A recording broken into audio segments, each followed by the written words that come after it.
Yeah, maybe. And see, and that's the problem is if you say it wrong, you know what they do? Excuse me, it's not Waukesha, it's Waukesha. And you're like, who cares? We're not talking.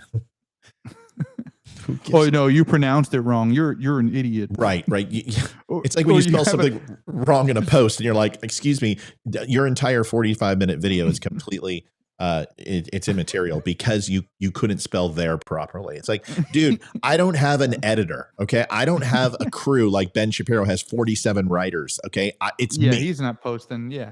It's me. No, I'm in the same boat. I love that. And I always say the same thing. I said, wow, I'm freaking robo-texting on a tiny little iPhone. And I had one little mistake. And yeah, you're right. I'm ruined. I'm ruined for one little typo. Also a Marine, right? So I mean, there's always that. Crayons. I'm malnutritioned. I ran out. So what's your opinion? What's going on with Kevin McCarthy? I really, what's going on, everybody? I just started streaming to the Don't Unfriend Me show. So welcome all the listeners, all 4 of you. No, I'm kidding. There's probably more than that. Nobody expected me to come on tonight because Tuesdays I usually ghost everybody. But what is your opinion on Kevin McCarthy? For what? What do you mean? With the speaker. I mean, this vote are we done now? I mean, is this thing still going on or I think it's still going on. Yeah. So I kind of heard bits and pieces and drags throughout the day. I haven't looked at it yet. Let's look that up. Yeah, I'm looking it up too. You look up House Speaker and it still shows Nancy Pelosi. Watch live. Let's see. It's been going. Wait a second. The second session of the 17th Congress has adjourned.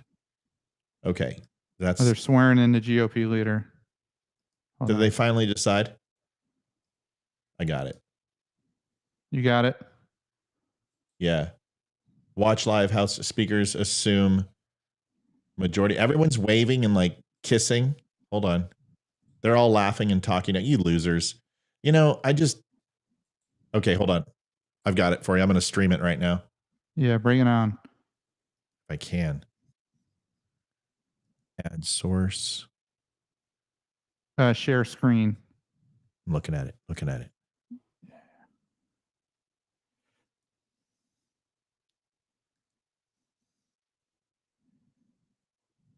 you see that?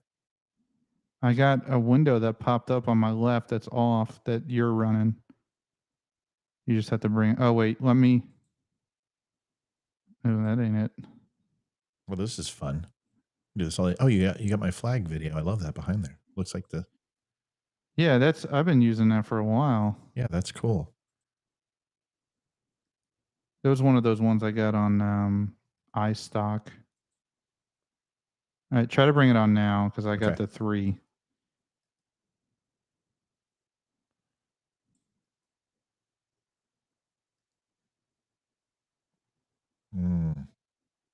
The dummies are piling in right now. Well, let me try to click this. It's on YouTube. Oh, here we go. I think you got it. Yeah, I think I had to click it. I think I had to approve for it to come on.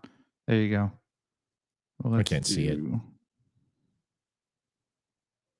It's just, you can go to YouTube if you want. It's on YouTube. It's under PBS NewsHour. All right, let me. Here, I'll keep it on so people can keep hearing Jeffrey. You said PBS? Yeah, PBS NewsHour. I think I've.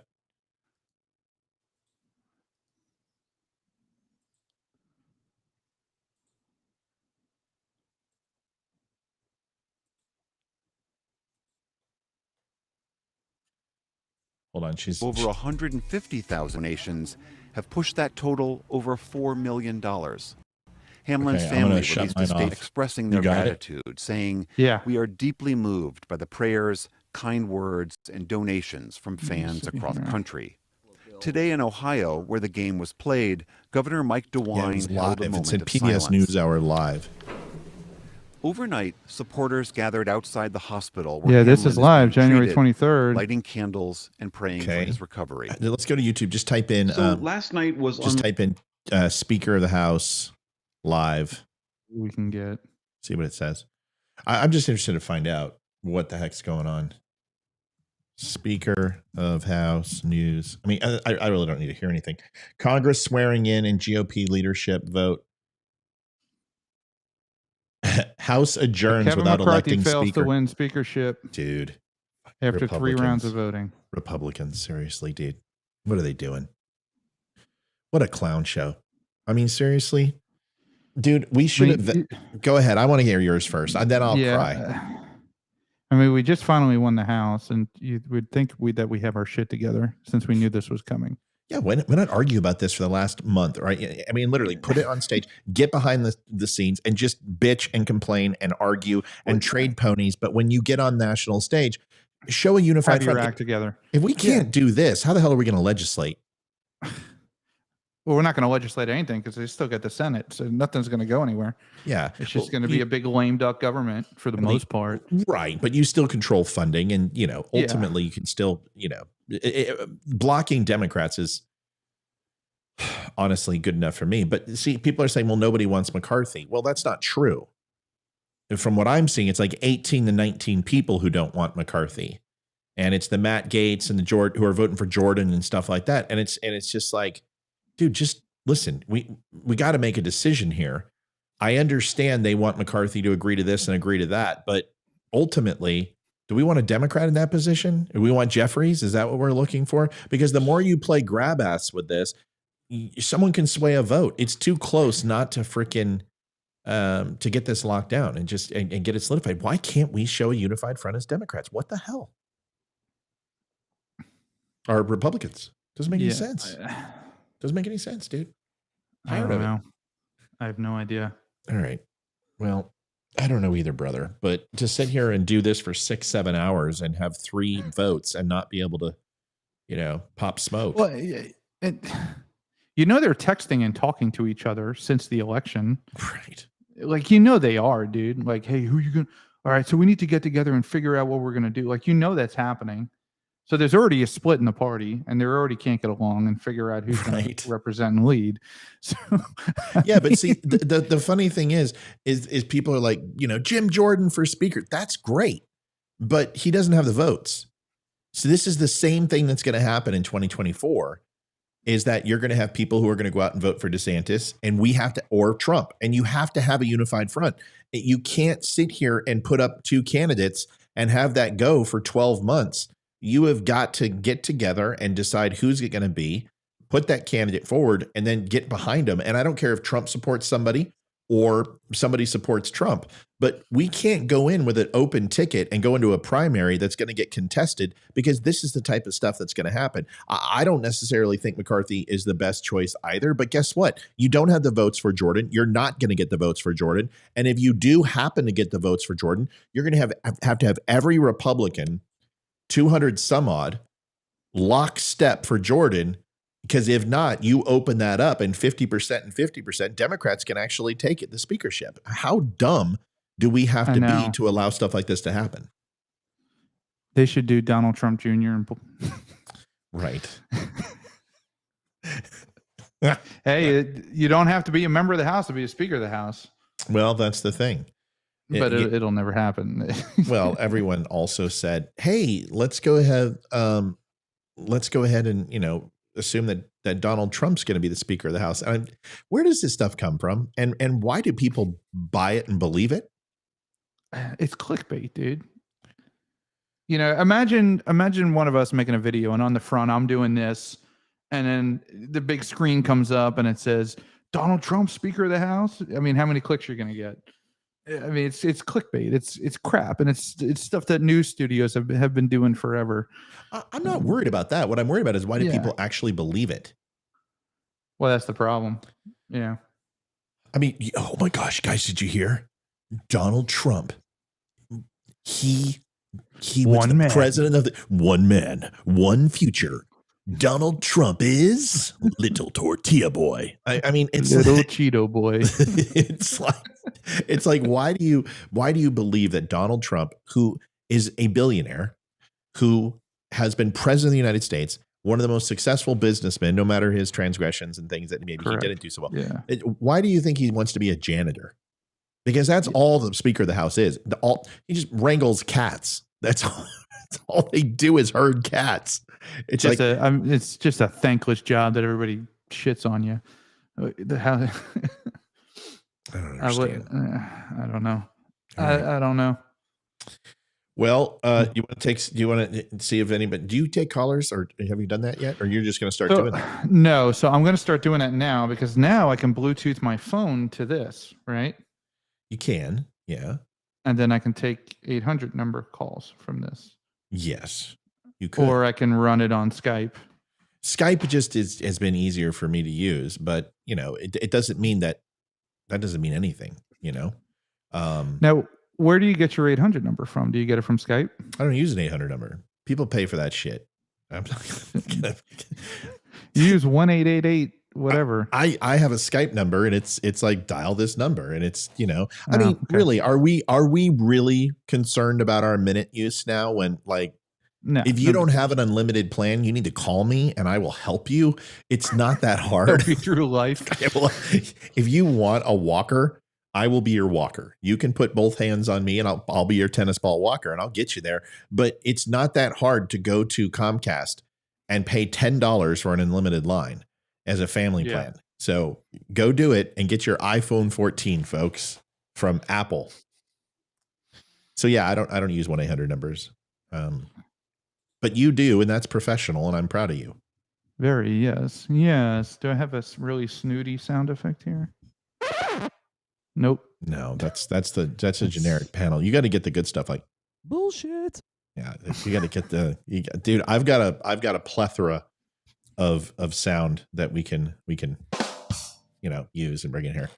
All right, so I guess that's really all. Dude, you're like a new kid with a toy. You're gonna love that thing. It's so. Oh, dude, I love it already. And now that I figured out how to turn your volume up, Oh, was I that? No, remember when you first came on, I couldn't hear you, and the volume, it was because I didn't have your volume up. Dude, it's a new toy. I mean, come on. Yeah, you got to zero it in. It's not necessarily easy. Yeah, I have a Google number. That's all I do. I use a Google number and then I pump it through. Hold on. Karen says Trump would be third in line for president. Biden can be impeached as well as Harris. They need to go. Besides, Trump is the only president that's lost money. I mean, Liz Cheney is way more wealthy than when she went into the House. There's a lot to unpack there. But do we really want to play some Machiavellian scheme in order to get Donald Trump in? Why don't we just do it the right way? Because even if you go ahead and impeach, the speaker isn't guaranteed the House. It's actually voted on by the majority, and the House and the Senate have to go ahead and vote on that. Actually, it goes into Senate approval. So it's not like a permanent thing. You can't just make the speaker the president for long term. There has to be a vote on it. Go ahead. I mean, could you imagine if Donald Trump was the Speaker of the House and Joe Biden's president? It's not going to happen. Dude, nothing would get done ever. It would just be it would be, remember the debate? No, dude, this is what it would be happen all the time. Donald Trump, like, huge. Listen, I want we're having a press conference right now. Sir, it's the State of the Union. I don't fucking care. We're doing it. And Joe Biden's literally speaking. Who cares? This is huge. I've got something important right now. And then you go ahead and everyone shows up and he's like, ladies and gentlemen, I want to go ahead and announce, here it comes. We need a superhero NFT 2.0, folks. $129.99. Nothing would get done. It would be a shit show. It would be, it would be a shit show. He'd be in there just fighting everything. Nothing would get done. He'd be arguing with everybody. Off chandeliers, dude. Just swashbuckling. He has a patch on his eye. Arr, fucking Joe Biden. I mean, then you would have brawls, like East and the West, the Sharks and the Jets. It would just, it's just so stupid, right? I mean, it's a freaking clown show. I mean, at least even English Parliament pretends that they're not corrupt. I mean, these politicians, they get nothing done. My buddy Eli Crane is SEAL Team 3. Had him on the show. He just got elected, District 1. C-SPAN went to him today and panned on him. And, he has a picture on Instagram, and it's just a picture of him like looking like this. Like, it's his first day. He literally went to orientation a couple of weeks ago, and today was, first day. And he's going, of course, all these other politicians are looking like this. They're all ragged and tired. He's a SEAL. He's like, dude, I got another freaking 96 hours in me before I'm even tired. And Eli is just going, what do you think's going to happen? It's not like he knows. I mean, there's just no coordination. There's no plan. It's all just a shit show.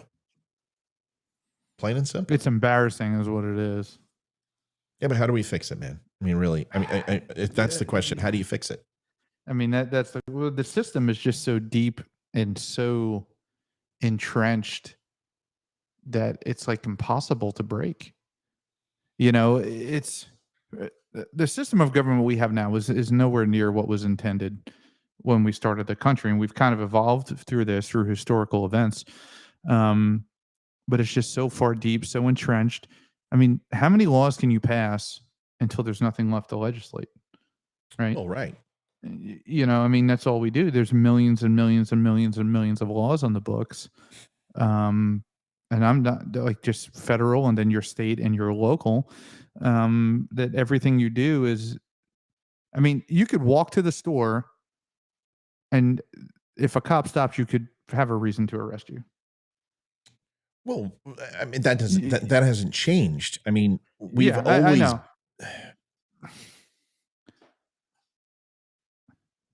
Are you frozen or you're sitting there?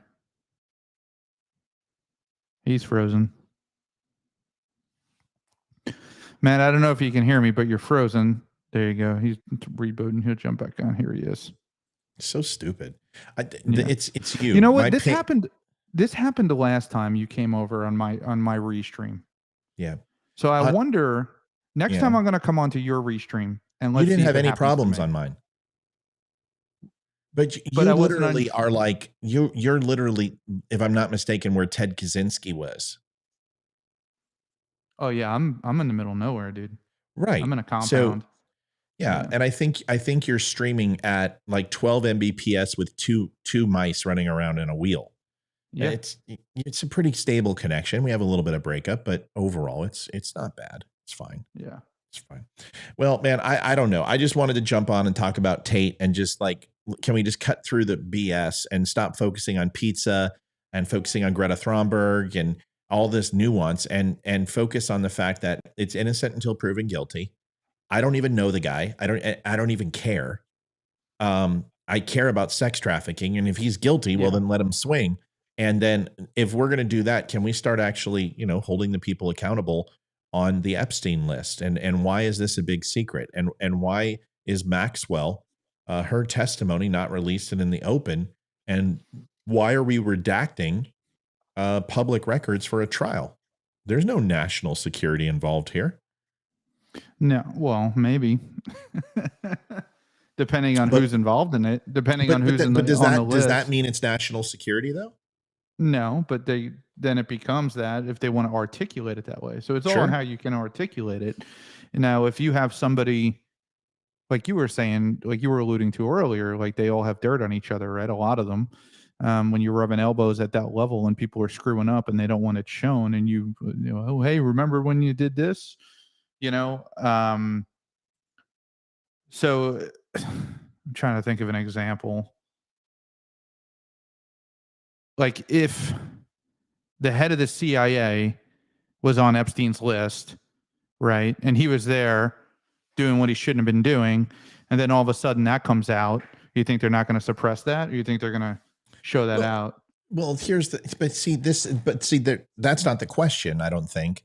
I think the question is, when are Americans going to say, do you really believe that if we were involved in sex trafficking allegations and we were on trial and we were found guilty, that our little black book would not have every single person in it investigated, interviewed, and backgrounds would be checked to see if they were colluding or assisting in this sex trafficking ring? Well, yes, most assuredly. Of course it would. It would be through NCIC. It would be on every investigation. States would be contacted. Extradition would be pushed through. Well, then why the hell isn't this happening? Well, that's what I don't understand. Why Americans aren't saying, wait a second. If this was me, my fourth brother's cousin roommate would be investigated. Why are we not looking at this plain list and going, okay, here's who was on it, and these are the names? Because if they're innocent, then who cares? And if they're not innocent, that's the only reason why you protect this and cover it up. And Americans aren't screaming at it. It's just, dude, there was a time when things would need to get done and we would put 1 million people in Washington. And why we don't do those kind of things anymore and say enough is enough. And I'm not talking about January 6th. That's completely a kerfuckle. I'm talking about getting in every single city in every single state and letting our voices be heard, 10 million strong. But the whole reason why we don't do that, Ryan, and is because of the division that they perpetrate every single day across America that keeps us divided. So we don't do those things so they can do whatever the hell they want with no accountability. Yeah. So that's part of it. You're 100% right. But the other part of it is that everybody's so preoccupied and connected without ever having to leave their house. So when you have that frustration and you have that anger, you can kind of get it out like we're doing here. You could do it from Facebook, social media. I mean, you see this with, social clubs and that are just not, they just don't have the membership that they used to, like the Moose Lodge or bowling alleys and bowling night. Like nobody goes bowling night anymore. Nobody goes out to do things anymore.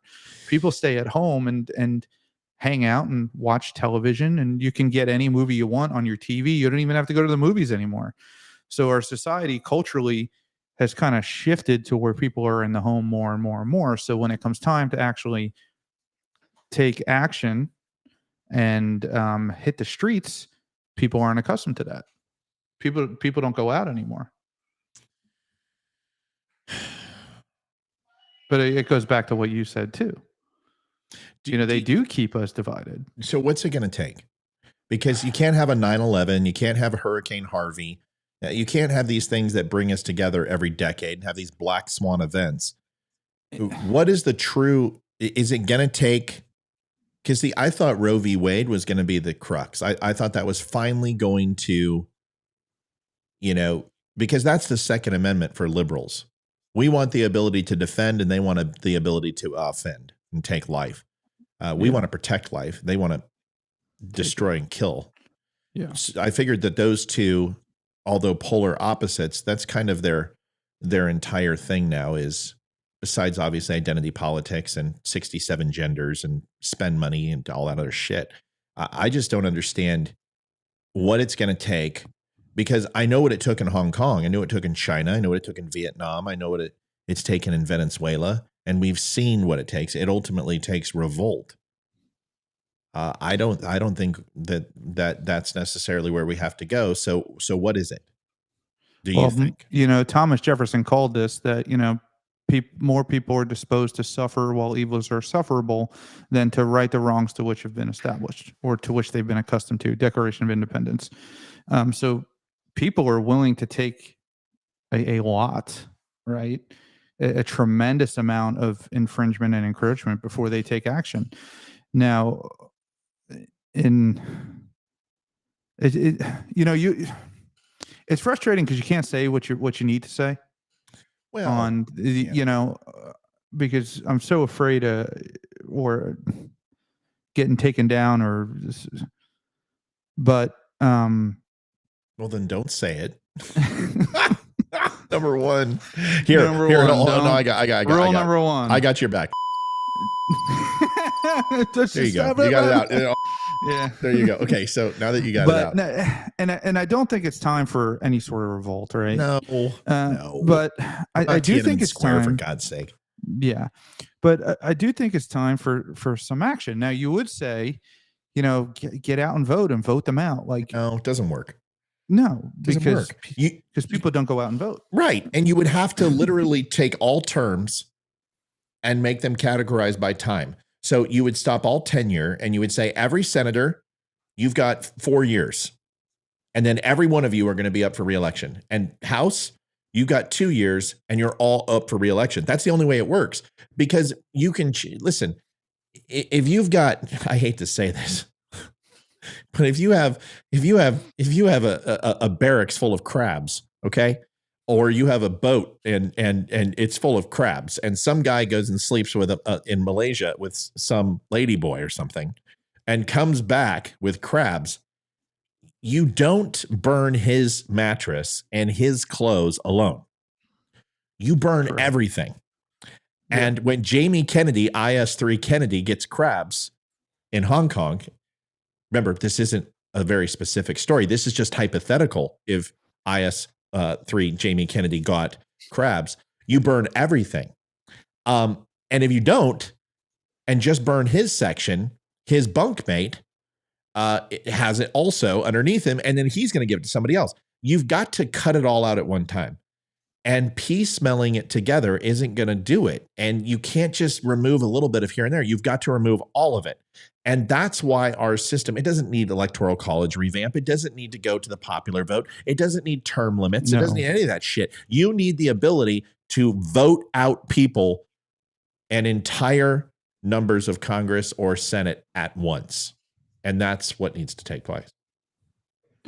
Well, we better never go to a popular vote or we're in trouble. Well, we're kind of already there right now until we see the political shift in California and New York.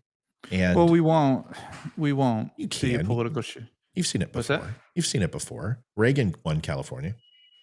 Yeah, well, Reagan was also the governor of California. Yeah, but that doesn't necessarily mean, well, so look at, and you could say this. If you're the governor, if you're the governor or if it's your home state, then you typically you'll win it. So yeah, but California also went ahead and did fairly well as far as Republican presence. But you're right. I mean, you look at the biggest ass kicking in the world, Walter Mondale. He won Minnesota, and that's all he won, 49 out of 50. But I understand what you're saying. It's not that California doesn't have a lot of conservatives, because it does, and it's a misnomer. Yeah, Northern California and Central. Central is predominantly, and Orange County is fairly conservative, and places around San Diego, around the military bases. But the Electoral College is the fairest thing that we have, and although it's not perfect. Yeah, well, it protects from tyranny of the majority, protects minority rights and the minority voter. So they can't, city people are not outvoting the country guys and the farmers who need certain things and certain policies to keep their farms going. So it's a very important aspect of our republic. We have the popular vote for 98% of everything we vote for anyway. It's just for the president. And honestly, this is what pisses me off more than anything, is when people are like, well, he's my president. No, he's not. He's the president of the states. He isn't even the president of the people. Correct. The governors are the president of your state. Go, you want to get something done, and go to your governor. Don't go to the president. The president simply, if you look at who the president interacts more than anyone else than senator, it's the governor of your state. I mean, that is absolutely one of the most crucial things that he or she does, is protecting the people from a federal level, giving federal resources to the state. And that's where people go, he's not my president. I'm like, well, you're right about that. Well, yeah, and your state, the United States, were the United Countries, right? Because the state's a country, right? The state of Kenya, yeah. All intents originally, that's why we had the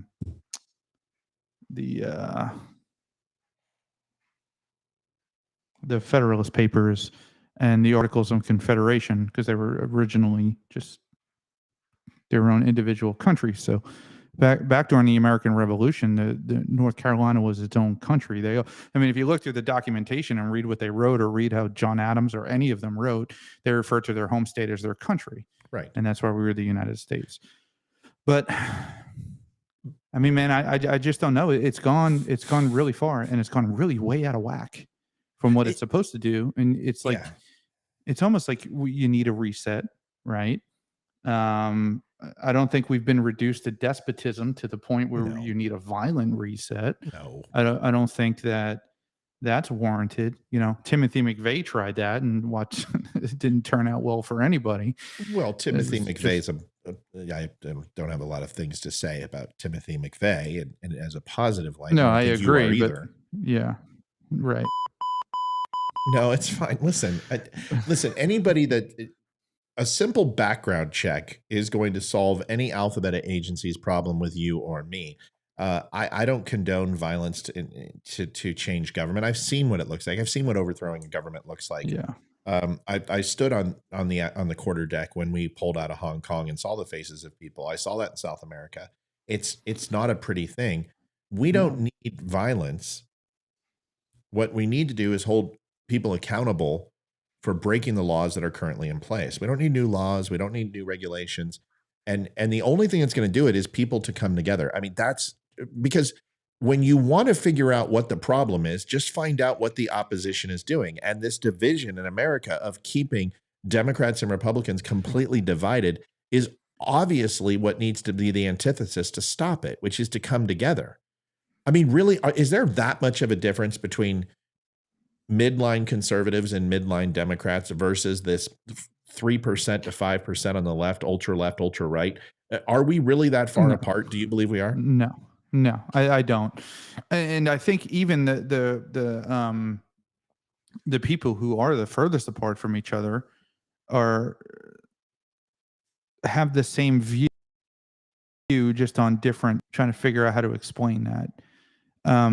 So, the far right or the right is always screaming about, individual rights and individual freedom. And then the left turns around and they're screaming about that when it comes to view. So it's almost like we're fighting for the same thing, right? They're saying that, oh, well, it's not a human, it's a fetus, right? Which, whatever. I'm not going to dive deep into that right now. But their argument is they're trying to protect that what they perceive, even though I feel that they're wrong, right? They're trying to protect that person's individual right. So it's almost like they agree with you. They just have a thwarted different view. So it's almost like you're fighting for the same thing, with just different views. It's weird. So no, I'm sure I completely get what you're saying. So but can Democrats and Republicans compromise, man? It's called compromise. Yeah. I don't believe abortion should be illegal, but guess what? It doesn't matter because that's never going to happen. Because now it's up to the states. Right, which is what it should be, but it will be codified at some point. It's just like anything, just like legalizing marijuana, just like overall insurance per state, just like, Second Amendment. The states will ultimately come to consensus over generational change, just like the whole marijuana debate. 20 years ago, it was a hard line no, and now more states are saying yes, even though I think it's a stupid thing. It doesn't matter what I think. The states will codify this when they're ready. Yeah. But there has to be some sort of compromise before we get there. Here's why. You got 67 million babies murdered, okay, since abortion has come about. So when we propose a bill that says, okay, at 15 weeks, there's a hard stop, and the big three, rape, incest, and health of the mother, are all considerations. Otherwise, it's a case-by-case basis. You're going to save 55 million children over the last, 40, 50 years. Why don't we start there? Why can't we go ahead and say, all right, we don't agree with it, but we're never going to get a complete ban. So instead of sitting here going, no, absolutely not, and Democrats going, no, absolutely not, why can't we just say, okay, we can save lives now, and that's better than unfettered access to abortions, and at least get them to agree and say, okay, fine, you want 17 weeks? Fine. You got 17 weeks and you got the big three, sign the damn bill and shut up, and let's start saving lives. And then let's start working on programs and making adoption more appealing to people. Or let's start educating, our children about this and parents about this, that there are other options. But instead, what do? No, and nothing gets done. Same thing with guns. Same thing with healthcare. Same thing with overseas spending. I mean, this is the problem.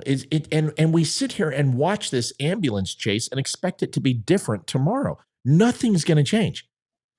It doesn't matter whether Trump's in office. It doesn't matter whether Biden's in office. The same shit's going to happen, and we're never going to get anything done. Tell me in your lifetime, Samuels, one piece of monumental change that you've had from legislation in the government. I'll wait. One piece of monumental legislation. Yes. Well, none really. That affected me. Well, it's tough because, you could make the argument that, Barack Obamacare was monumental. They locked arms and walked down the street as if it was a civil rights movement. Yeah, 1% of the population ultimately was impacted. And yeah. and then you go ahead and stick a non-constitutional law with mandates and force taxes on people. I don't consider that to be monumental change. No, I don't either. But, the only thing I could see was the end of the assault weapons ban. But that was a monumental change. That was a law that was sunsetted. And Patriot Act was not. When I say monumental, I mean good. Like clean water, monumental change. A tsunami is not.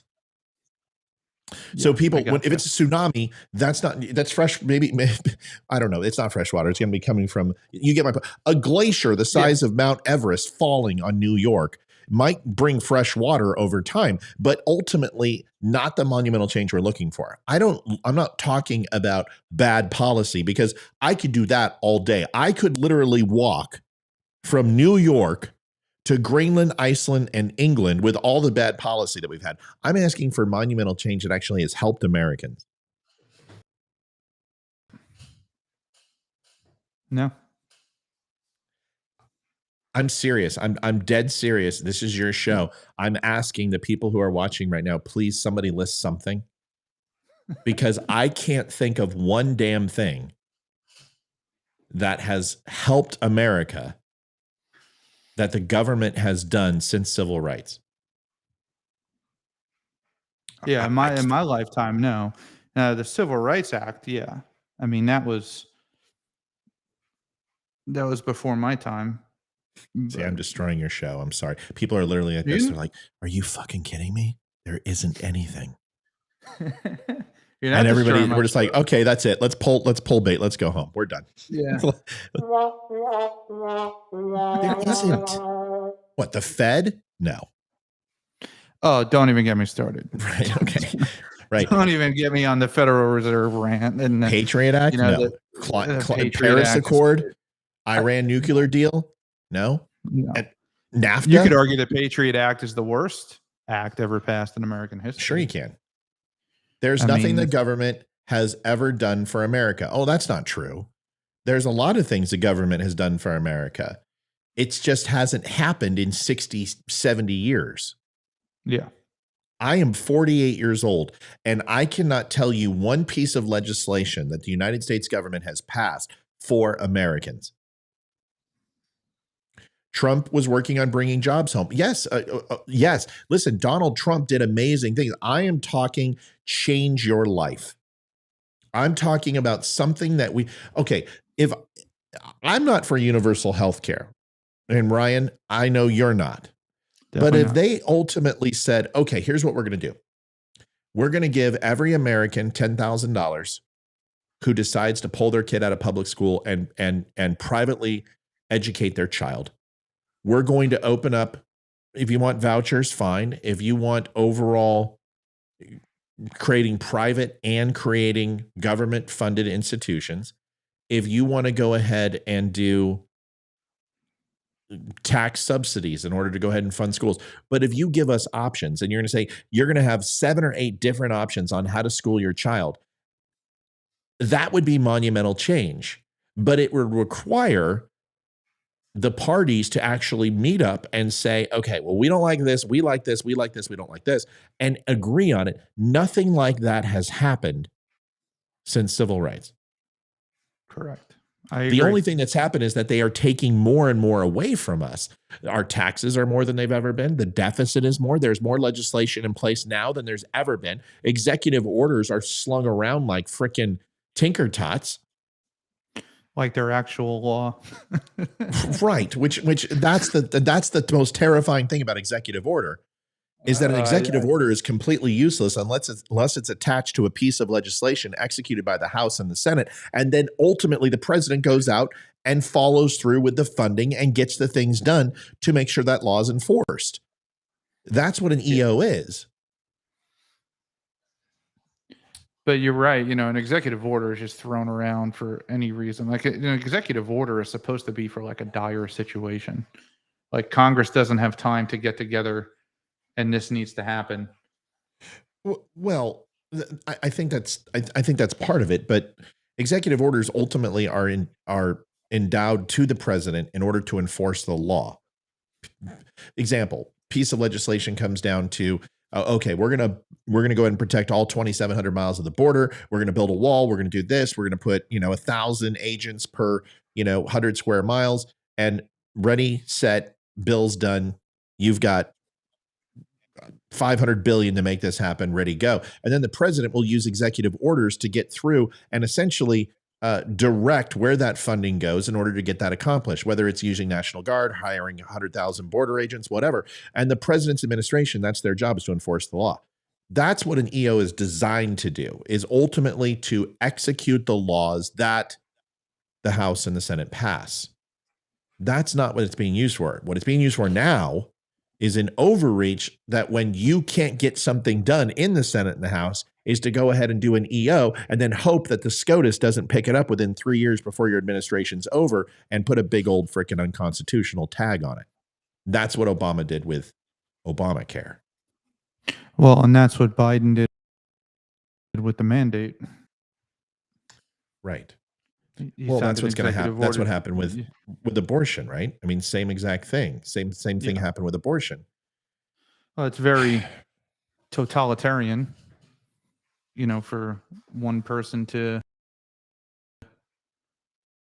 sign an executive order and giving you freedom or taking it. It's probably the most un-American thing that there is. I'm not a fan of executive orders. I'm not either. I'm absolutely not a fan of executive orders. It needs to be thrown through Congress. Now, if this is one of those situations where like the world is like a very extreme circumstance where we're under invasion or there's a natural disaster, like a tsunami comes and takes out Florida, and the president's like, I'm signing this executive order. They need all this funding. We need this now. Like, this needs to happen now. Congress, I'm going to do this and you can figure it out later. Kind of like where the Marine Corps, the president can order the Marines to go to a country for 90 days to fight while Congress figures out if they're going to declare war or engage in war or something like that. That's a hypothetical you're saying, correct? Because we haven't declared war since World War II. Yeah. I understand that. Okay, that's the way it's supposed to be. Right. Okay. That's how it's supposed to be. We never declared war in Shaker Iraq. law where everyone has a blonde with big tits and we all drive Porsches, right? Okay. All right. I'm talking how it's supposed to be. Right. It's supposed to be. It's supposed to be the Joint Chiefs of Staffs come together. Mr. President, this is a threat. We need to handle this now. We do not have time for Congress. We just had this thing. Right. Okay, well, we need to get in that country first before they come into ours. So I'm going to send the Marine Corps there, drop them in, and then we're going to get the legislators together, and I'm going to make my case, and we're going to figure that out. And I have 90 days to do that. That's the spirit of it. That's why they call the Marines the president's men, because he can just go, boom. But for 90 days is supposed to be the limit. Right. Not 11 years. Yeah. In VC, not freaking 21 years in Afghanistan, not, So, but see, this is once again, they wipe their ass with the Constitution. Because we let them. Have been for years. We let them. They've been doing. Yeah. Well, I mean, this goes way back, Matt. This goes back to FDR. Sure. I mean, FDR probably was the most disrespectful president to individual rights and freedoms. Now, what FDR did is that he thought he was. I'm not questioning the purity of his intentions. I think he had pure intentions when it came to.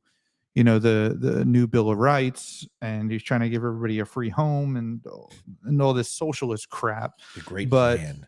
Yeah, great idea.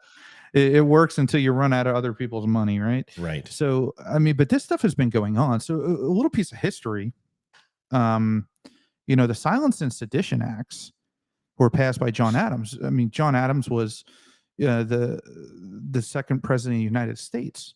John Adams was the second president of the United States, first vice president of the United States, was on the Committee for the Declaration of Independence, was probably one of the top 3 most influential founding fathers who fought a war, who passed laws, who stood there and quoted John Locke about individual freedoms. Yep. Then he becomes a president, signs the Silence and Sedition Acts, to where if you brought the president under repute, you could be prosecuted for a felony.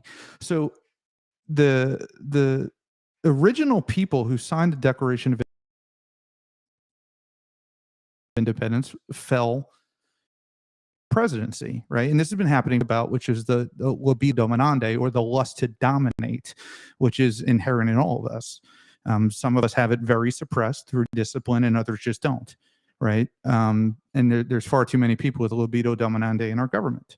So this has been when the initial intentions of founding America was so that we would progress to total freedom. Now, if you talk, well, you can't talk to them, but if you look at the writings from the heavy hitters, you're talking Thomas Jefferson, John Adams, Benjamin Franklin, slavery. They knew it was a total contradiction to put in place. In the original Declaration of Independence, Thomas Jefferson tried to outlaw slavery, calling it an abomination. Adams and Franklin had him remove it because they never would have passed through the Congress.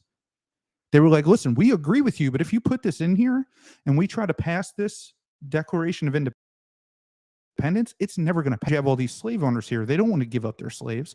So he tried to slip that in the original one. But these guys, they wanted us to progress into that, which we have in a lot of parts, but we've regressed in far too many as well. I love that you love John Adams. The last time we did this show together, I could hear your admiration for him. And I brought up the Louisiana Purchase, which, I think the whole reason why the United States of America is the largest superpower is because of the Louisiana Purchase. And without that territory and without that land, the United States wouldn't be a superpower. And John Adams is probably single-handedly responsible for that. Thomas Jefferson, yeah. But so Jefferson... Wait. No. John Adams. For the Louisiana Purchase? Yes. Thomas Jefferson gets credit for it, but do you know John Adams is actually the one that facilitated it? He's actually the one that went overseas and negotiated this. And negotiated, with Napoleon. Without him, this wouldn't have happened. For the price that he got it for, the negotiation skills he got it for. I mean, Jefferson can take credit for it all he wants, but it's like Obama saying Obama got Osama bin Laden, not the SEAL teams. Yeah, but Jefferson was the one who signed the final papers. Sure, without permission. So without permission from Congress too, which completely violated his own principles, but it was good for the country. So yeah, my point is that presidents have been taking credit for other people's work for a long time, and this is no exception. You were going through the annals of history and saying, well, here's examples of this thing happening for a long time. You just showed why EOs and why overreach has happened. And my point is that great men in society, great men in history have done things that they never get credit for. And John Adams was like the unspoken, in my opinion, the linchpin for the Louisiana Purchase to take place. And without it, like I said, I just believe that the United States wouldn't be where it's at. Well, we wouldn't have a country without John Adams. Right. And independence never would have passed.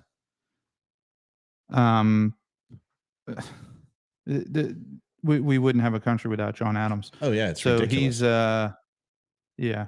I mean, but that's what I like is that he was very aggressive in getting us our independence, but he wanted a monarchy.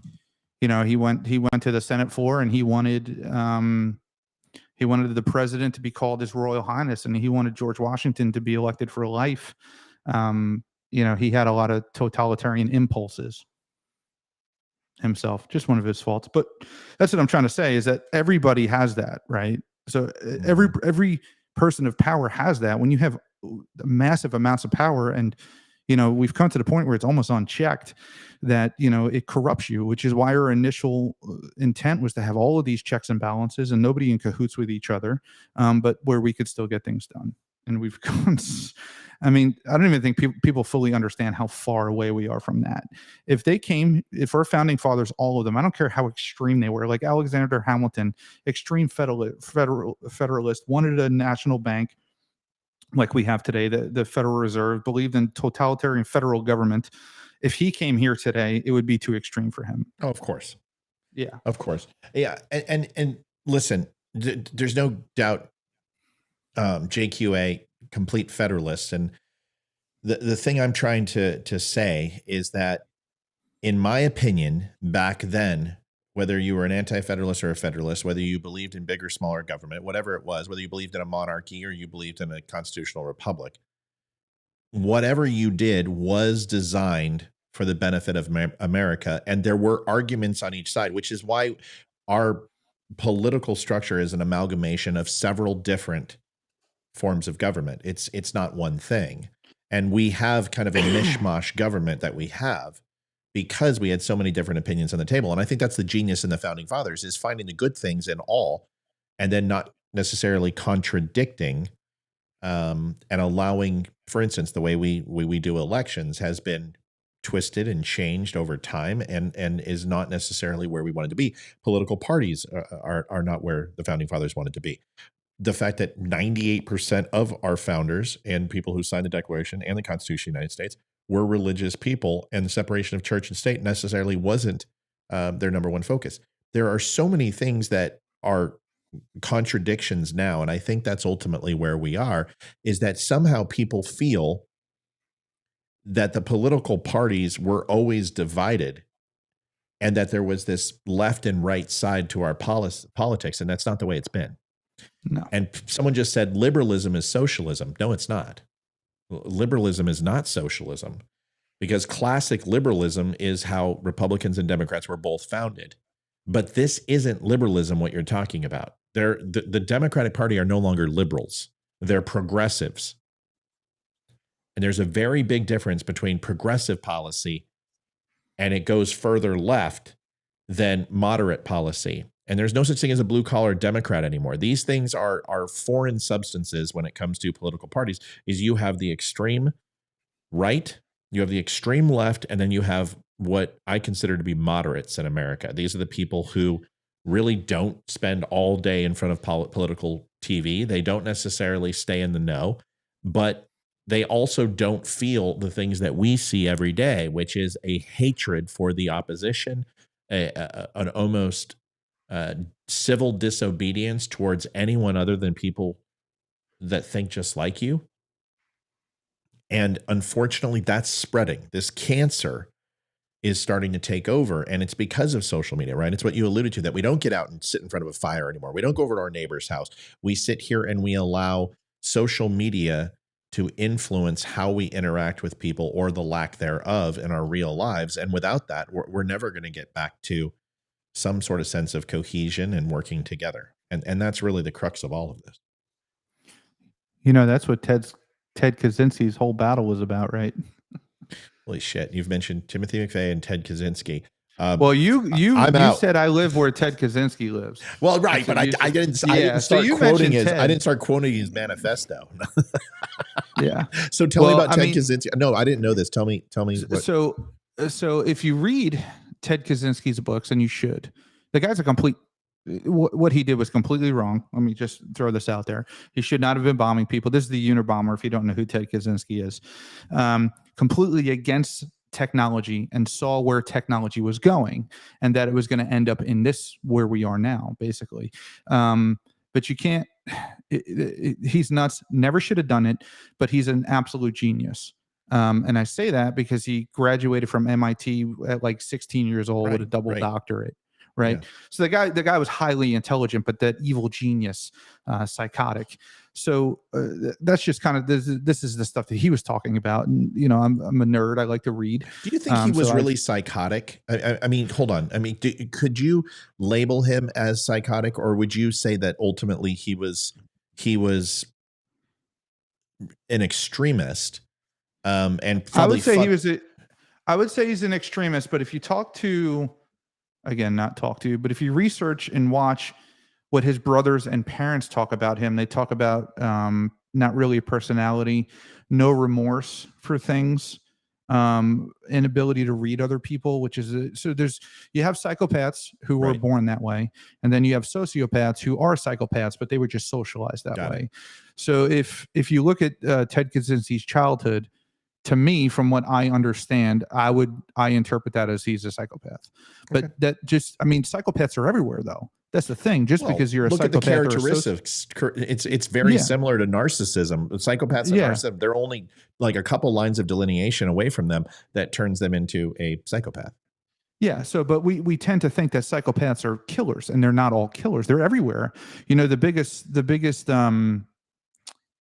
the biggest group of sociopaths are in big business. The number one job for a sociopath is CEO. Wow. No wonder why I got out of So corporate because America.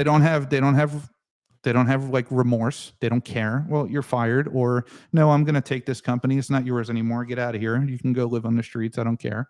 Right. So they're the brutal, the brutal, super aggressive businessmen. The number one job, the number one job for a sociopath is CEO. You can Google it. Check me. See if I'm right. I need to Google it. I've worked with him. I sat in a room with Tim. I've sat in a room with Tim Cook. I met Wexler. So, I mean, psychopaths and sociopaths are everywhere. It doesn't mean you're a killer, right? It doesn't mean that you're necessarily crazy. It just means that that's just kind of how you developed. It's like a personality characteristic. Okay, so are you? And I'm making sure I understand. Are you saying Ted Kaczynski was a normal part of society? No. Okay. No. I'm saying that. So was he crazy? No, I don't think he was crazy, but he was a psychopath. I mean, those are two totally different things. Right, but you also said psychopaths are everywhere. You made it sound like, it's like a waiter, waiters are everywhere too. I mean, most people started off in fast food or waiting. So it's like there's waiters everywhere, right? But waiters that go in and blow up Applebee's, are they still classified as what you're describing as a psychopath? Or is there another level of psychopath that means like psychopath that normally can function in society and then psychopath that goes up and blows shit up? Well, yeah, that would be the difference, right? What is that? So what do you call that person? What is happening? My whole board just flashed. Uh-oh. It's the FBI. You're fucked. Ted Kaczynski. Ted Kaczynski is in your house. Turn around. My FBI agent fainted on his keyboard. What are you wearing? No, but Sydney. Yeah. So here. Hold on. Can you answer my question? Because I'm not being facetious. I'm trying to. Oh, holy shit. Okay, fine. Sorry. Go ahead. Yeah. So there's a difference between a psychopath who doesn't kill, who just lives their life throughout society. They have a perfectly normal life. A lot of them don't know they're psychopaths, and a lot of people don't understand that they're married to a psychopath, right? And a lot of them are the narcissists or the borderline personality disorders in women. It's a very common thing. So the difference. I'm cutting that. No, I'm going to cut that clip and I'm going to play it back. No, I'm just that 5 seconds where women and psychopath. No, dude, I'm not saying anything. Go ahead. You just. This is the Diagnostic and Statistic Manual. I keep it on my desk here. No, and my wife's going to love it. That's all I'm saying. She's like, can we have Ryan Samuels over for dinner so I can eat him? Gray mantis style. Go ahead.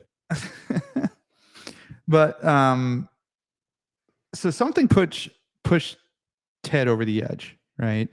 Now he also had signs of a serial killer. Wet bedding. Did I say wet bedding? That's one of the signs. I got your point. I wet bed all the time. Yeah. Like bedwetting into almost 10, 11, 12 years old is actually a very common trait amongst serial killers, right? So he's a serial killer. Typically with serial killers, the first, or they super freak out about it because they think they're going to get in trouble, and then it just kind of becomes a drug. But his was completely different, right? So he regressed into this lonely state, into this echo chamber, into this woods, into the cabin in the middle of the woods, and his thoughts, and he just kept bouncing off of the walls in there, to the point where he got so obsessed with it that he had to take the action that he did. Now, because he was born as a psychopath, made it easier for him to take that action because he doesn't care about other people. Does that make sense? Sure. He doesn't have a conscience. So because of the situation, the circumstance that he was in, it was easier to push him over the edge. To where somebody who wasn't a psychopath, that had a conscience, that had that line you don't cross, maybe would have not gone that far. So is not having a conscience indicative of being a psychopath, or is there that's one of the things people, is you don't.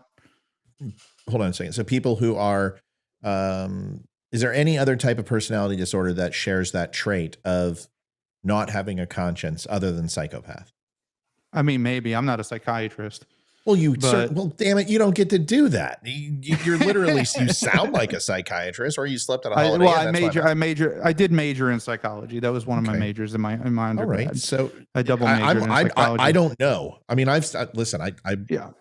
took psychology, and I think I know just enough to be dangerous, but so to be able to delineate neuroses with is it narcissistic behavior, psychopath, sociopath? Do they all kind of have that lack of conscience or lack of empathy for human life and have a disregard for it? I just don't know the answer to it. Yeah, so sociopaths do too, 100%. But a sociopath is made. So like that's why you hear a psychopath is born that way, and you're just that's it. That's who they are. You're never going to change them. A sociopath is not born that way. A sociopath is like that nice innocent child that completely abused and beaten his whole life and treated like garbage, locked in the closet, that just their spirit and their will and everything about them is just completely ripped out of them. Then they become a sociopath. So because they're love and world. So that's why you hear a lot about when they're looking into serial killers and profiling serial killers, they're looking at the childhood, right? And they're looking for certain traits and certain behaviors and how they were treated. Were they abused as children? That's one of the main things. Sorry, go ahead. So no, it's okay. So I'm just learning here, or I'm just exploring because I don't know. Sociopaths, so wouldn't you lead that to believe that they wouldn't necessarily have a conscience as well, because they didn't necessarily have the fundamental development and markers to create and generate a functioning conscience towards others? And then also, wouldn't a psychopath be antisocial as well? So wouldn't kind of sociopath and they both fall under antisocial personality. It's an antisocial personality disorder. So that makes sense. They're essentially the same thing, except you're born with one and the other one is developed through your experience and your surroundings. So which one's born with being a psychopath? It's psychopath. You're born with it. How do we discern that you're born with something versus it's something that's happened with external stimuli? Well, through interviews, through investigating. Like psychiatrists, they investigate, they talk. They have you on your little leather couch and you talk about your childhood, and they talk to your parents and your siblings and here I could look up the characteristics. And no, man, I'm stoked. I'm no, dude. Yeah. Listen, I can go buy the book. I want to hear it from you because I believe that you have a process of disseminating information effectively. I'd rather just ask you because I don't know. When I don't know something, I get inquisitive and I ask questions, not to catch somebody saying something wrong, but so I can kind of, it's kind of like food testing for me. As I taste a little bit and I'm like, okay, well, I'll try a little bit more. And then ultimately I'll become enamored with it and I'll add it to the palate. Same thing with psychology. I've studied very little of it. And although I care about it, I haven't really started reading about it. So it's just very interesting to me to discover. It's super. I love it. It's super interesting. Every time they come out with a new DSM, I buy it and I freaking put, so, yeah, I mean, but is this kind of like transgenderism or LGBTQ? You're born with it, and there's no choice and no option, because you hear that a lot, right? And I'm not trying to get us in trouble. So it's okay. So if you're a sociology student, right, and this is where just full circle education comes in, right? The trivium and the quadrivium. If you're a sociology student, everything's socialized, right?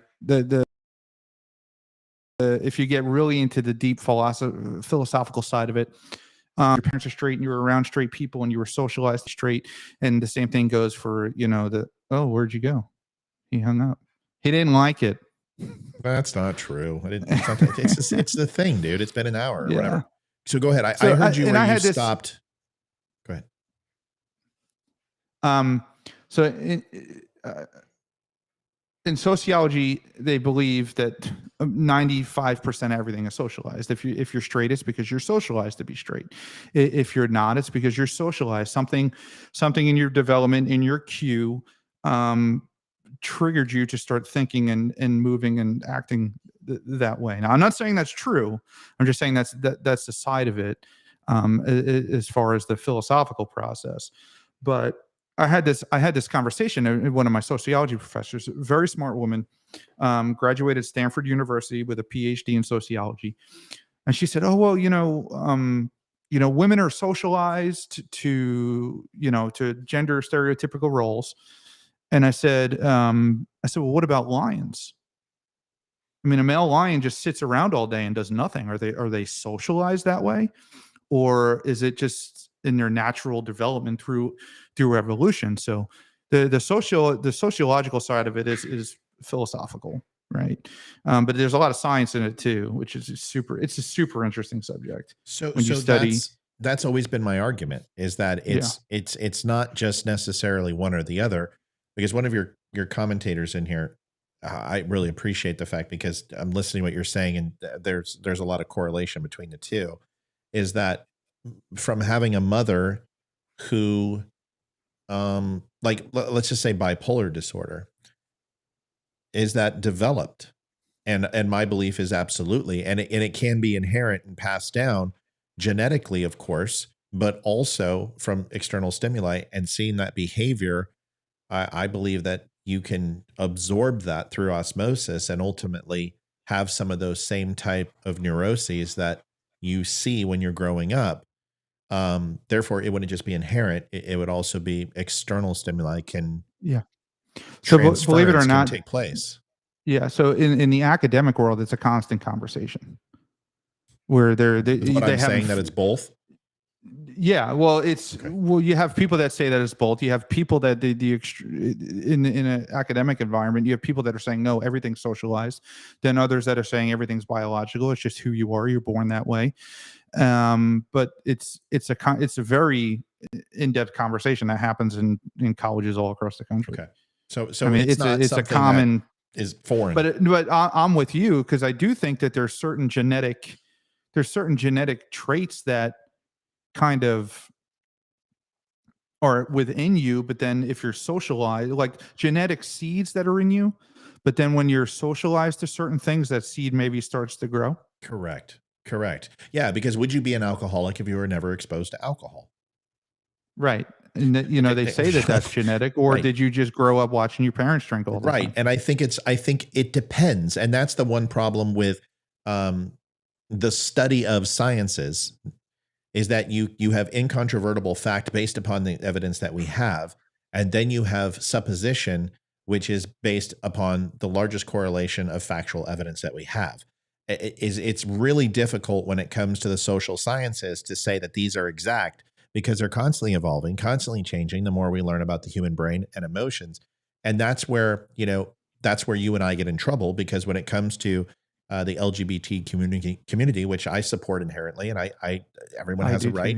I completely support. I just think it's an interesting dichotomy to study it and understand it, so we can stop necessarily applying you're going to hell because you do this, or else.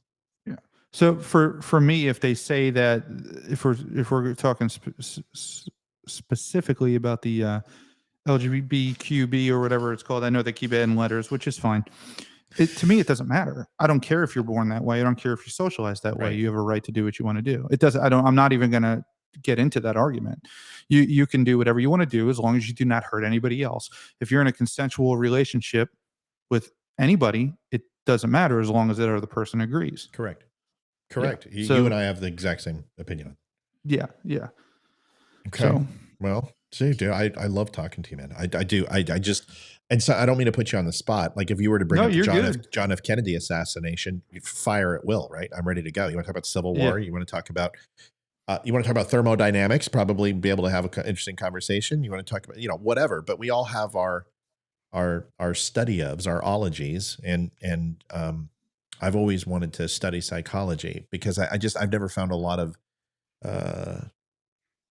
benefit to it, because I saw a psychiatrist when I was 12. Because my mom and dad, I hypertension. I was all over the wall. I was definitely ADHD. And they're like, of course, here's Ritalin, just started feeding me pills. Yeah. And adult level Ritalin, right? So I had brain bleeds, brain zaps. I had bloody noses all the time. I would go into seizures. I mean, just bad shit, dude, because all that stuff was all, the latest craze. And so they're like, okay, well, let's go ahead and sit him down with somebody and talk to him. And this guy, was like, well, let's play chess.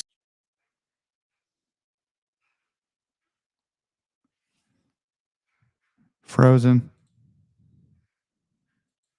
Let's see if I can pop him back on. Well, Matt, you're frozen. I don't know if you can hear me, buddy. Joe Wheeler, Hobbs versus Locke. Yeah, that's a Joe. That's a long discussion for sure on that one, but it's kind of similar to what we're talking about nature versus nurture. Let me see here.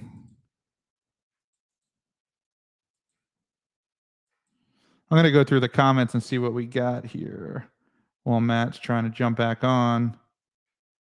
There he is. God, we got to figure this thing out. Anyway, quickly, I'll just, I sat down with somebody and we played chess, and this guy was, he totally threw the game, and I was pissed, because I always wanted to play chess with my dad, but he would never play. So I'd play against myself. And I was like, dude, why would you throw the game like that? I didn't say it, but I was pissed. And he goes, you seem upset. And I was like, all right, I'll tell him. I said, yeah, it's patronizing that you wouldn't play me with everything you've got. So why don't you stop placating and let's play? And then he killed me and just destroyed me in 8 moves. And I'm like, okay, well, that felt a lot better than what you just did. And then I played him again, then I beat him. And after that time, I had this guy talking. I mean, he was telling me about his wife and his kids, and we never got to me. And I just was like, okay. So anytime I've worked with psychologists before, even out of the military and trying to deal with anger issues and stuff like that, I've always been able to put them on the couch, and I never allow myself to be psychoanalyzed enough to actually have any benefit from it. Have you had any experience with that, or do you actually embrace the process and believe in it? Well, I've been to the wizard, as we say in the military. I've definitely been taken to the wizard on a couple occasions. But similar to you, when I was about 11 or 12, same scenario. I went to see a therapist. It wasn't a psychiatrist. And then I had the hyperactivity thing too. And I Ritalin, exact same thing. Played a game. I don't remember what it was, but it was definitely not chess. Just the tip, just to see how it feels. Just the tip. Ouch, ouch, you're on my hair. Ouch, ouch, you're in my hair. I gotta get. So, but no, I'm with you on that way, because it's when you're talking to somebody like that, they're trying to get something out of you. So you're naturally guarded. Yeah. Yeah. It's like you're playing a mind game. It's like you're sitting across from them and they're like, well, tell me how you feel about that. Right. And that's the okay, let me give a quick example. In corporate America, we once did a panic room. And I'm out of the military. I'm like, I am who I am now. It was after Apple. It was working with NBC Comcast. And, the giant panic room where it's like $300 per person. And, we have all our teams and all the DMs. There's 300 DMs there, and directors and vice presidents. And we're all going through these team building exercises. And my team is like 7 people, and they're drinking and they're having a good time. And I'm like, you know what? Hey, come on, let's focus up, right? Let's get going. We got a mission coming up here. We got to get out of this fucking room. And you guys are playing grab ass. Okay. And so we finally get it up, and they're like, well, who's team leader? And everyone's like, Matt's team leader. I'm like, fine, I'll be team leader. I don't give a shit. So I'm like, your goal is to get out of this room as fast as humanly possible without forcing anything or breaking anything. And I'm like, okay, I got it. And my team's like, what are we going to do? I'm like, don't worry about it. I've got it under control. And immediately, once the lights flashed and you could hear, the locking sounds, and they have all this, this whole parameters. I just am talking to my team. I'm like, okay, guys, and then I freeze. And I start twitching a little bit, and I fall down, and I go on the ground, and I fake a seizure. And of course, my team's like, what the help us, help. And the doors are open up, and then I just get up. And I'm like, we got out of the room fastest. Who won? We won, right? And I got a lecture for like 3 days about you can't do that type of stuff. That's not the point of the game. And I'm like, I don't give a shit. I got out of the room the fastest because I adapted and I overcame. And my guy, my VP is just like, dude, he's like, that's not what you're supposed to do. You scared people. And I said, I don't know. I don't see it that way. You charged us with getting out of the room. We got out within like 7 or 8 seconds. We should be congratulated for my team. He's like, but that wasn't your team. You did it by yourself. And I'm like, well, so my point, Ryan, is I'm not having you psychoanalyze that. My question is, do you have a similar mindset that it's whatever it takes to win, that social parameters don't necessarily dictate what you do as a person, and they shouldn't? Or did I do something wrong in that situation? You tell me. Well, in terms of military parameters, no, it wouldn't matter. You do what you got to do, and it doesn't matter. We won. You get a slap on the ass from your captain if you did that in the Navy, right? Correct. And you'd be awarded for, look at this quick thinking and right. Ha ha ha. There's a reason I'm asking this. You're doing perfect. Go ahead. Yeah. But on the civilian side, I don't know how you feel, but you got to, my life on the civilian side is a show. Restricting, certain things. Now, being in the military has made me very successful in the business world because of situations like that. I can think very quickly, and that's not me naturally. I wasn't born that way. That was the Marine Corps and the training. Like, you had to think quick. There was no, and my whole life I was always told, you go in the military, those are for idiots. Those are for people who don't have a life. You hear the stereotypes. And, that was me. I was failing out of high school. I barely passed. I was in summer school every year. Yeah, me too. And I tried to work. I couldn't do it. Showing up late, just a stupid kid, idiot. And then I was like, well, I'm just joining the freaking Marines. Screw it. Why not? And, you learned all that. You had the group activity. I remember in Paris Island, we started off with 93 recruits in my platoon, and we graduated with like 37. Like, all those guys just didn't make it. But like throughout the process, they would take all of the padlocks, and you don't know you have your padlock on your foot locker, and they would take all the padlocks and they would lock them all together, like 30, 40, 50 of them.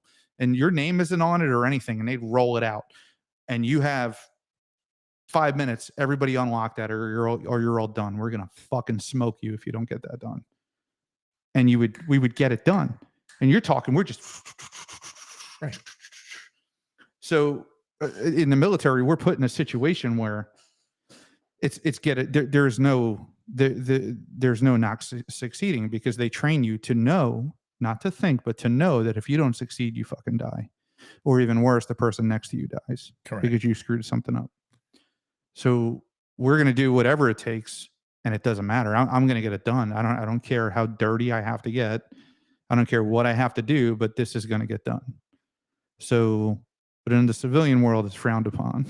Well, here's the reason I asked that question. It's because I know the answer. The answer is I fucked up and I did something stupid. And instead of using my intelligence level to engage with the team and give people tasks and find out the strengths and opportunities of each person, and then ultimately as team leader, assign them to a task that they could navigate, and through that obstacle and through that evolution of the event, we probably would have had a good chance to win, maybe. But the way I think, my question to you is, how many people actually think like I do and don't act on it because of societal norms? And doesn't that throttle who we truly are? So isn't psychology really just a dog and pony show? Is it teaching someone how to quash inherently what their either strengths or opportunities are and cover them up for societal norms? And that's why I have an issue with psychology. And that was the best analogy I could give you, because I knew I was wrong. I mean, first of all, I played on the sympathies of others. It created panic for people. People were genuinely scared, but and then when I got up, they were genuinely pissed. And I'm just like, we won. I mean, that was the whole point. It doesn't matter how we won. It's just that we won. Do you believe that societal norms make us a better society to follow all of these type of acceptable ways to get things done that may honestly be less productive than just taking a shorter route to it, but it's not acceptable in society. Well, no, yeah, it's the social contract. It's so. Do you know what the social contract is? Yeah, but go ahead and let's talk about it anyway, so everyone can learn. Yeah, it's just it's an unwritten agreement that we all know about, right? That I'm not going to intrude on you. I'm not going to walk onto your property when your gate's closed when I don't know you. I'm not going to just come walk into your house and open up your fridge. We all have internal ancestral boundaries. To a point, and then the other point, you know, we're domesticated. I mean, we're domesticated by society, so we're taught to act and feel a certain way. So, are we ever our true selves? You know, that's a good question, but it's the question I'm asking. Yeah, I mean, if you want to look at it, can I rephrase the question real quick? Sure. Rephrase. If you and I were in a situation where you know dollars to donuts that it's life or death, and we're in that room, and say it was we woke up with 2 bags on our head and we managed to get ourselves free, are we going to give a flying shit about how we get out of that room, or are we just going to execute and get out of that room? My point being is, what are we preparing for going? Well, it's fun. Well, trust me, in an escape room, in a real situation, in a real scenario, there's nothing fun about it. And I understand we're going to play pretend. It's like, okay, it's kind of, all right, paintball. I'll play paintball with people and I don't fuck around. Like, I don't sit there and go, oh, you know, dude, it's freaking ghillie suit. It's freaking take it seriously. Let's win. And I get online, squad rush. We're going to do a flanking maneuver. But you get what I'm saying is that's alpha mentality. But you know, there's betas out there that don't even want to play paintball. They're like, this sucks. I don't want to do this, but I'm doing this because I'm forced to because of this stupid company event. And me, I'm like, we either win or we die, y'all. I mean, we could get lost out there. This is survival training. We might be out there 72 hours. Who has matches? So check your canteens right now. Right. You better have 2 pairs of socks, motherfucker. So are we truly who we are? Or are we just trying to pretend to be the opposite and work on those things? To be the opposite of alpha male is to be a beta. You need to work on your soft skills. Okay, well, now I'm a beta. You need to work on your hard skills. Why do we have to be fully developed? Why can't we simply just be accepting with who we are and not try to constantly develop to something we're not? That's the question, man. I think that's one of the reasons why we are where we are today. The pussification of the United States of America, in my opinion. You know what I was thinking the other day? No. I was watching the news and they were talking about Taiwan and, you know, how China's upping their military and positioning troops like they're going to get ready to invade Taiwan. Right. Good luck. And I was sitting there, I swear, I was just thinking, it may have been today. I was like, so we have Ukraine and Russia that we're going to proxy war, right? Which is pissing Putin off. One of the biggest superpowers in the world with the biggest and toughest military. Let me tell you something about the Russian military. They don't fucking play. And so then you and I vehemently disagree about that, but that's okay. That's a whole nother conversation. Go ahead. Yeah, that's a whole nother conversation.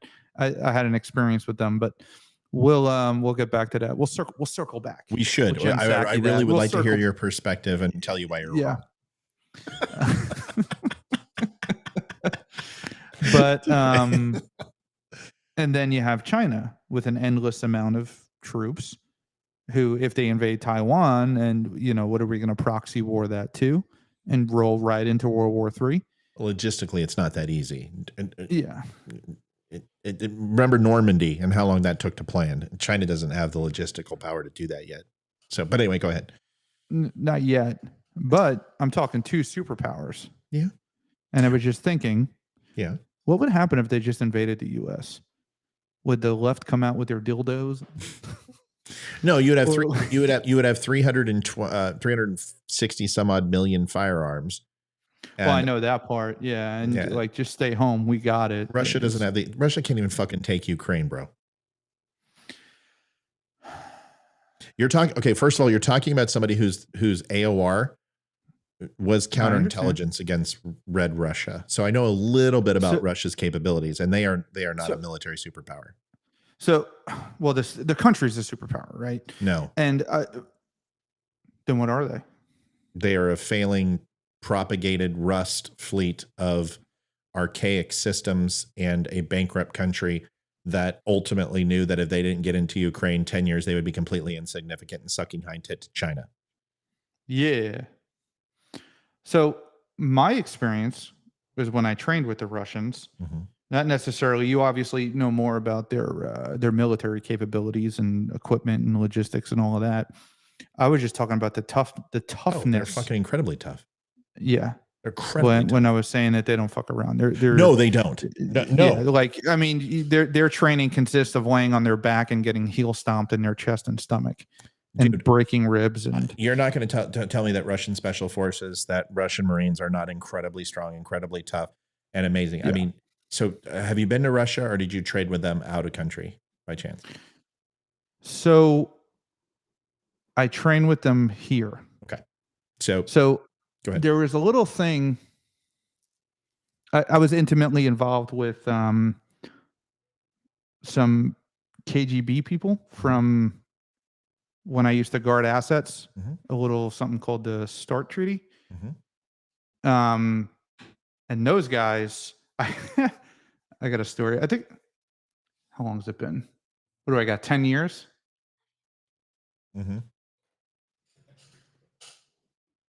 So anyway, one of these KGB guys, I was in the convoy and I was in their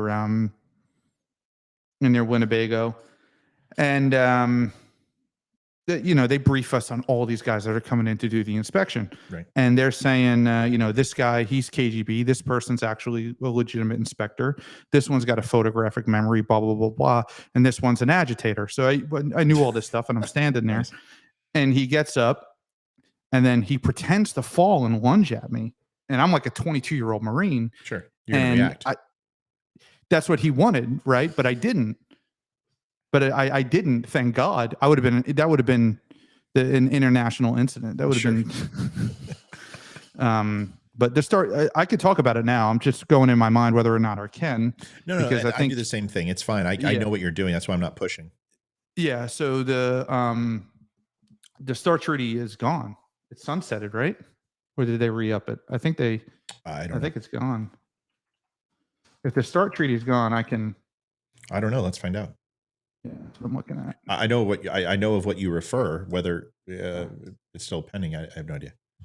No, February 4th, 2026. Okay, so cease and desist. Cease and desist. I know nothing. So here's the reason why I say it is that my job was to obviously keep an eye on Russian assets, submarines, predominantly submarines, because the Gulf War, and during those times they were sending down Hong SS submarines, Chinese submarines. They were getting rid of their old diesel subs, and we would obviously track movements from that. But I've been to Petropavlovsk, Severomorsk, Vladivostok. I'm fairly familiar with the Politburo and KGB, former KGB, Russian intelligence services, and I've studied their military. And when you do strike and intel, your job is to be a person who ultimately would not only identify command and control opportunities to formulate and strategically plan an attack into Russia if asked, but you gain a certain level of knowledge from message traffic, from geopolitical situations, and everything else. Russia is a nuclear power, which makes them a superpower for sure. But financially and economically, they are absolutely dying as a country. Russia has put all in on black on Ukraine, and it's horribly failing. And what you're going to see, and what my prediction was, is Ukraine would be able to hold indefinitely with proxy help from the United States, and that wound up being true. And a lot of people said I was crazy when I said that. They're like, Russia's going to roll them in 3 days. And I said, you are horribly overestimating the logistical. I didn't think they'd roll them in. Russia is scary. They are cold. They are deadly, and they are a mechanized force. But the one thing they are not is logistically sound. And they don't. We learned in World War II, when 30 some odd million of them died, that they're incapable of logistical success. And this in Ukraine ultimately is why they failed, is because logistically they couldn't refuel, they couldn't resupply, and they failed horribly. This is what stops Russia from being a serious force, and why they didn't do what the Germans did by blitzkrieging into France, but going into Europe after World War II and taking territory that was very takeable and failed to do so, is because logistically Russia is not very effective at their mechanized division deployment. And as far as submarines and aircraft, those are obsolete. Russian subs are horribly obsolete. Their MiG fighter craft is ill effective. Sonus picks up all of their boomers and all of their fast attack Kulas coming out of those areas. And if they want to launch a Bear Foxtrot, that's great. We'll see you in 3.5 hours. By that time, we can scramble an F-35 500 miles away and shoot your ass down. Russia. Well, we have what's the Navy aircraft? The Sub Hunter, the Pez 3, or yeah, go ahead. I'm trying to think of the name of the plane. Well, are you talking about a newer plane or an older plane? It's an P3. So P3 Orion is an older version, which is definitely a sub. The P8's the new the E2C. one, right? Yep. Yeah. P8's the new one. Yeah. P3. Yeah, that's what the reason why they haven't changed sub hunters in so many years is because they're effective as all hell. P3 Orion is effective. But it comes down to this, man. Russia is not my big concern. And China with Taiwan, from a fuel standpoint, from an energy standpoint, China is in a world of hurt. I'm not saying that they're not considerable foes. I'm just saying a land war in the United States is not going to happen unless they use tactical nuclear weapons and then invade, which is pointless. But I want. Can you hear me okay? Yeah. Can you hear me? You want Red Dawn? Yes, that's what I want. Wolverines. I want Red Dawn. Damn it, Wolverine, dude! I don't know if I kept you on. Be horrible. Yeah, it would be impossible. It would be, well, first of all, it'd be impossible. War is a battle of inches and a battle of feet. And to take New York, great. Well, then you got to go take Chicago. Okay, you want to take Chicago, you got to take Baltimore. You want to take Baltimore, then you got to go Cleveland. You want to go to Cleveland, you got to go, dude. No. There's no standing army in the world, even if they all unite, that is going to be able to knock door to door and stop. Dude, every single farmer has a 308. And all of them can hit 750 yards. You're just not going to come into the United States. Remington 700. You're not going to be able to fucking sustain, bro. When you take an inch, you're going to lose a mile. It's just, it's just. Well, here's my prediction in 2023. You're going to have to do. I feel that the Russians are going to unite with the Koreans, and they're going to parachute into the Midwest around and tell my fellow students to get in the back. Swayze, and then we're going to go mountains. You're going to pee in the radiator? Yes. I got you, Pony Boy. I got you, Pony Boy. Oh, wait, fuck, that wrong movie. Well, listen, man, I don't know if I'm keeping you. Because when I talk to people I can talk for days and hours. So if ever there's a time you got to pop smoke, and Charlie Mike, you just let me know. But I'll do that now and just say, dude, I love talking to you, man. I appreciate our conversations. I learn something new about you every time I come on. So appreciate it. And same with you, dude. I think we had a good flow, and we kind of. I'm not too familiar with him, so. Well, and I think there's an argument waiting to happen, and I want to see how that works. You know what I mean? Shit, are we cutting out again? Between us? Yeah, dude, I want to see what that feels like. Yeah, Yeah, I can hear you. It's just we're running a little slow. I want to know what that feels like, because Leroy is one of those guys, and we don't argue very much, but when we do, it's always fun. It's a blast. So I can't wait till we get to find something we disagree on fundamentally. We get to it, and I already. What is it? Abraham Lincoln. Oh, I know you don't like Lincoln. Do you think I'm a Lincoln fan? Maybe. I don't know. Well, dude, you have a shirt that says Tyrant with Lincoln on it. I'm pretty confident I know which side of the aisle you come across. Dude, if you expect me to sit here and say that the South was guilty and everything, and that we fought this only over racism and slavery, fucking please. I'm not that naive. Yeah. A lot of people are, but and it's frustrating because it's what you learned in school. It's part of the just part of the propaganda, you know. Well, when you win the war, you write the history.